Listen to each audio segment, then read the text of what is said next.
Assalamualaikum warahmatullahi wabarakatuh.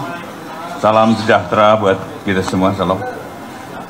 Teman-teman, pada hari ini saya kedatangan tamu Pak Menteri BUMN yang tadi disampaikan oleh Pak Kapuspen. Yang pertama adalah silaturahim, dan kami memang terjadwalkan setiap hampir 3 bulan sekali kita lakukan pertemuan ini.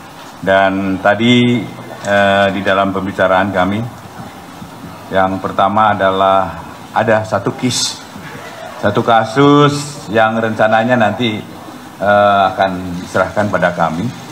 Dan kasus ini memang cukup menarik, tetapi kami belum bisa menyebutkan dulu kasusnya karena akan kami perdalam dulu, sehingga nanti kalau kami sampaikan kepada teman-teman itu udah fix begitu.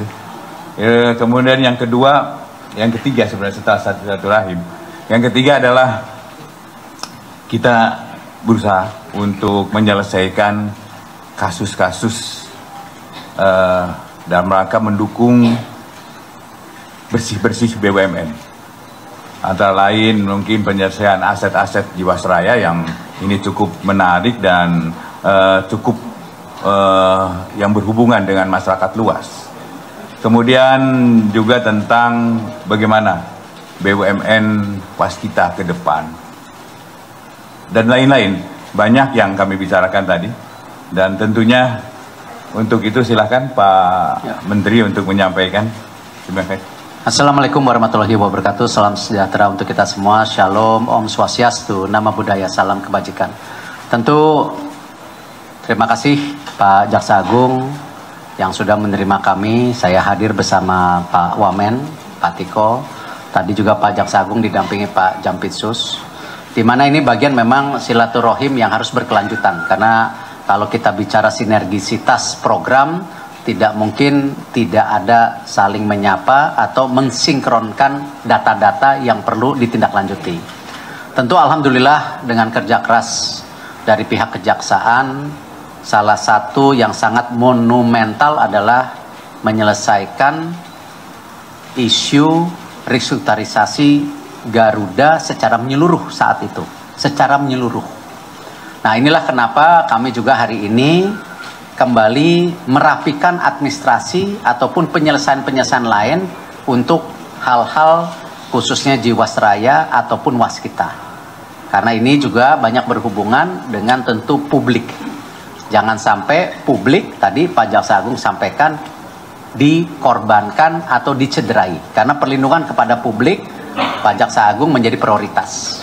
Tentu kami pun dari Kementerian BUMN sangat mendukung posisi Pak Jaksa Agung. Karena itu penyelesaian administrasi secara menyeluruh ini kita sinkronisasi lagi. Karena jangan sampai ya yang sudah proses jalan bagus, sudah hampir 2 tahun yang Jiwasraya, nah tetapi krusialnya 6 bulan ke depan ya, yang sangat penting. Waskita juga seperti itu, sudah berjalan tetapi juga ada konteks-konteks yang harus dituntaskan. Nah tentu ada lagi beberapa hal yang lain yang tadi saya sampaikan berdasarkan temuan, tentu yang harus didetailkan dan ditindaklanjuti ya. Memang hari ini ada kesepakatan dari Pak Jaksa Agung tidak mau bicara kasusnya dulu, karena harus ada pendalaman dulu, baru kita bicara. Mungkin kasih waktu 1-2 minggu, nanti Pak Jampitsus dan Pak Tiko bisa menyampaikan, ya, kalau sudah dapat laporan tertulis dan detail-detailnya. Mungkin itu saja dari kami. Terima kasih. Wassalamualaikum warahmatullahi wabarakatuh. Saya kira itu ya. Saya buka 1 pertanyaan atau 2 pertanyaan ya Pak. Silakan. Ada yang mau nanya nggak? Ada yang bertanya? Silakan. Dari mana Mas? Pak, nama saya Faris dari TV One. Iya Pak, mau nanya, ini kan juga di jadwalnya kita dikabarinnya ada penyerahan aset dari tadi Jiwasraya sama apa satu lagi? Asabri. Ya itu tadi belum dijelaskan Pak. Ya. Mas. Saya rasa aset-aset yang sudah diserahkan salah satunya kan bagaimana tentu menyelesaikan surat-surat ya, atau misalnya tentu hasil daripada sitaan Pak Jaksa Agung yang kemarin sudah bernilai surat berharga 3,1 triliun ya. Dan ini masih ada yang dalam proses tahun ini 1,4 triliun. Nah ini memang yang kita mau sinkronisasikan supaya jangan penyelesaian dari Jiwasraya tertunda karena penyelesaian aset secara administrasi saja. Nah ini yang kita dorong, dan kembali tadi saya sampaikan apresiasi setinggi-tingginya kepada pihak kejaksaan yang bisa mengawalkan tadi penyitaan aset yang seperti surat berharga dan lain-lainnya. Kita ke informasi lain. Pemerintah dan Otoritas Jasa Keuangan menyatakan kasus yang melanda asuransi Jiwasraya dan Asabri tidak beresiko sistemik seperti yang disampaikan oleh BPK. Alasannya, kedua kasus mencuat manakala kondisi makroekonomi yang sedang stabil dan disebut sistemik bila itu terjadi pada perbankan.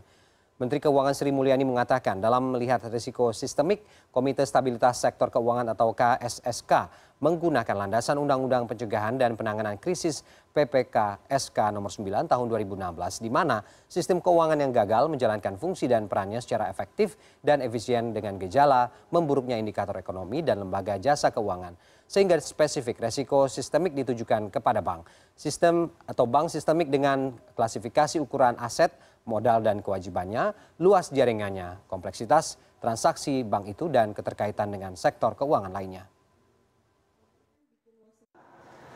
KSSK di dalam melihat risiko sistemik yang dianggap mampu memicu krisis sistem keuangan, kami selalu menggunakan landasan apa yang ada di dalam Undang-Undang PPKSK, yaitu Undang-Undang Pencegahan dan Penanganan Krisis Sistem Keuangan.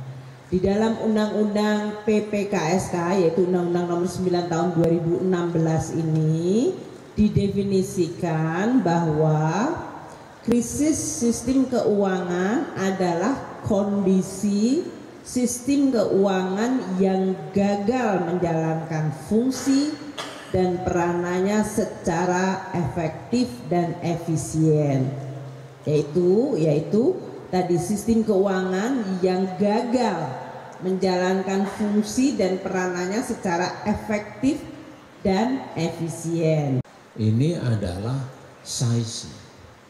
Kalau ini intuisinya kalau size-nya besar, ya otomatis itu kemungkinan bisa menimbulkan dampak itu.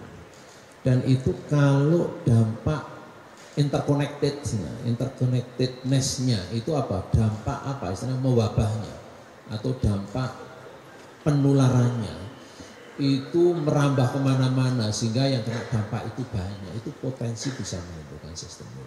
Tapi sekali lagi dalam perundang-undangan kita yang telah memuat tentang sistem itu hanya kalau itu kasus di perbankan.